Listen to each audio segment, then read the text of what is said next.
Publiko inabangan ang mga makukulor na float sa ginibong Parade of Lights sa Pilar, Sorsogon. Uyan istorya ni Rosie Nieva. Karon naging mas amay ang selebrasyon kan Kapaskuhan sa Banwaan kan Pilar, Sorsogon. Napano kaya ning makukulay na ilaw ang mga tinampos sa Banwaan huli sa ginibong Parade of Lights na parte kan selebrasyon kan Paraw Festival. Naging sentro man kan atraksyon ang magagay na float kan mga fantasy characters na napapalibutan ning mga light arts. Huli kaini, day subuot na sayang ang paghahalat kan mga tao makalihis mahiling ang gayon kan aktibidad.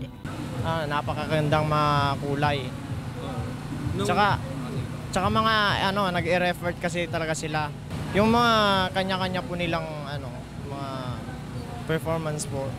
Maginan mga nagbali sa Parade of Lights, day subuot na sayang ang sa indang mga ginibong preparasyon makalihis mahiling ang pag-apresyar sa indakan publiko. Nagpa-practice po kami at lahat naman po kami na sumali sa Parade of Lights. Talagang nagpa-practice po palagi. Saro sa mga maot ipahiling kan selebrasyong ini ang talento kan mga tao asin anyaman kan kultura asin tradisyon kan Banwaan.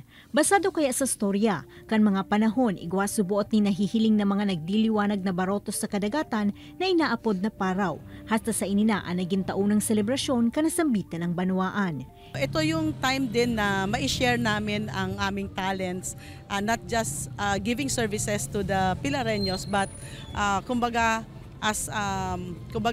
pampasaya sa buong Pilareño po.